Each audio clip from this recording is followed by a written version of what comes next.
So I was gonna do a reaction video, but I drank half a bottle of vodka.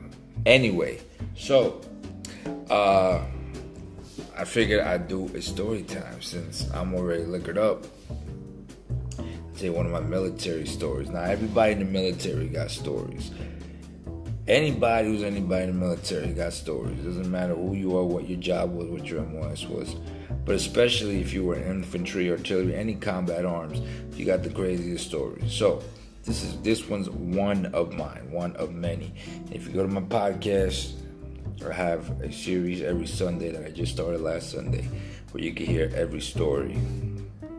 I'm gonna put out every story that I can.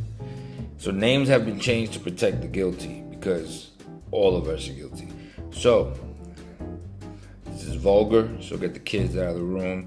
If you let them hear my stories, they're gonna ask you questions and you're not gonna be able to answer it.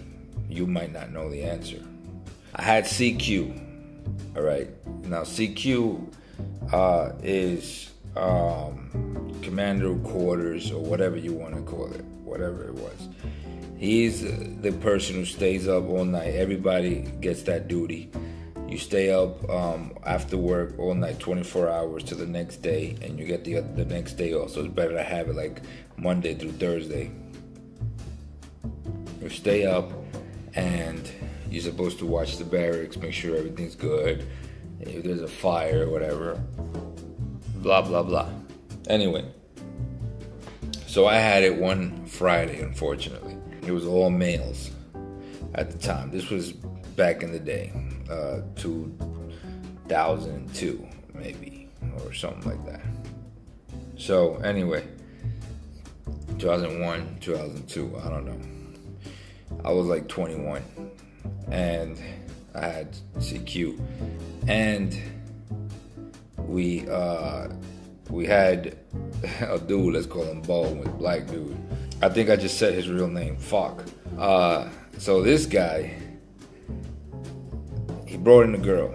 They had to be out by 9 o'clock. It was CQ's and staff duty's job, make sure that there was no girls after 9 o'clock. Sometimes we looked the other way, we pretended we didn't see anybody, but regardless. Anyway, it was our job to make sure there was no girls after 9 o'clock because we weren't allowed to have guests after 9 o'clock. Male or female, but it was always females. But anyway, I go around and do checks because you gotta do checks like every whatever. It's supposed to be every hour, whatever. So we went around just walking around, make sure everything was good. It was late, and around 9:30, I heard a girl in his room. Now he's in my section, so of course I'm looking out for him. I knock on the door. He opens it. He like cracks the door, right? And he was like, "What's up?" I was like, "Baldwin, man." I just said his fucking name again. We'll call him Steve. I said, "Steve, you gotta have that girl out of here. Vodka and orange juice." He's like, "Yeah, I know. I'm gonna get her out of here. Don't worry about it. He said, just give me a little bit." I was like, "All right."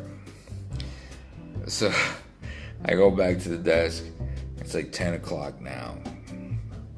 10:15. So now I'm like, all right, wait, I gotta go check, man, because if staff duty comes up, which is the guy above my rank, he comes up here from battalion. He's gonna walk around with me and see there's somebody in here, and I'm gonna get in trouble. So I walk to the door and knock on it again. I was like, "Baldwin." He opens the door. I said, "Baldwin, man, you got it." And he was like, "Hey, he was like a little nervous. And he was like, "Hey, you gotta give me a little time." And he was looking back. I was like, "What happened?" He's like, "Yeah, just give me a little time." He's like, "I'm gonna get her right out of here, man. We just had a little situation." I was like, "Oh God." I was like, "Is she alive?" You gotta ask these things when you're in the military. And he was like, yeah, she's alive. I said, "Okay. She's okay, right?" He's like, yeah. Are you sure? I was like, "Yeah." I was like, "Okay." So I go back to the desk. So now, 10:30, 10:45, and I go back. I knock on the door. he comes out now. He opens the door all the way. Then she comes out. She's got her head down. She's real quiet. And he's like, all right, I'm leaving. I'm taking her out. I was like, all right, hurry up and get in your car and go and take her home and come back. So I was like, all right, whatever. I was like, whatever.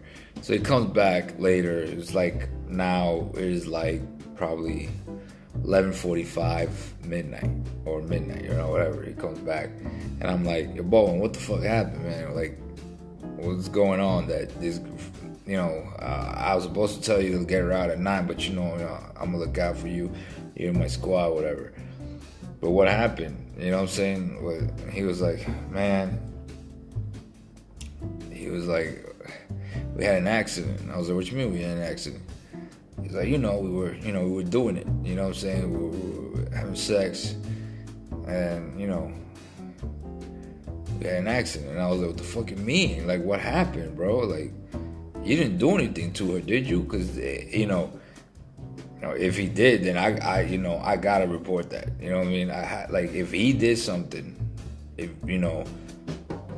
he did something against her will, I gotta report that shit. But he was like, nah. It was like it was all consenting, but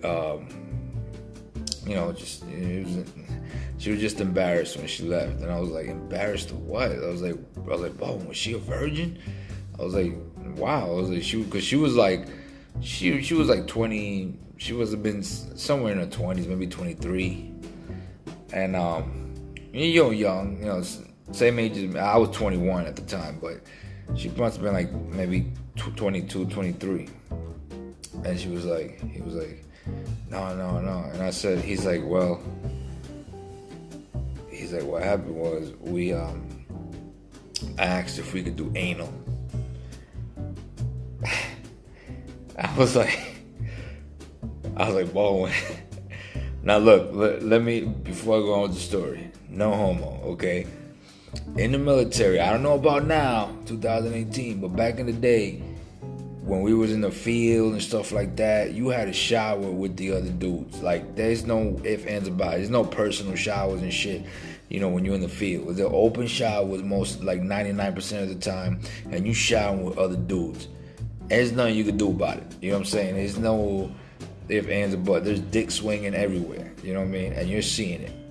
Okay, they're seeing you, and you're seeing them. There's no ifs, ands, or buts. There's nothing around it. There's no homo, nothing. That's just what it is, all right? Now, everybody knew, I knew, you know what I'm saying, Baldwin, the man was packing heat. You know what I'm saying? He had like another soldier for a dick. You know what I'm saying? And fucking, I was like, wait, Baldwin. I was like, you fucking put that motherfucking shit in her ass. And he's like, well, I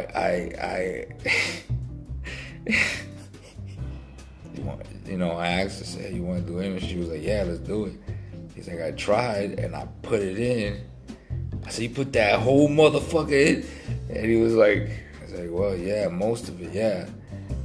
And I was like, what the fuck happened? And he was like, well, I don't know. I don't know what happened, but she fucking shit all over the bed.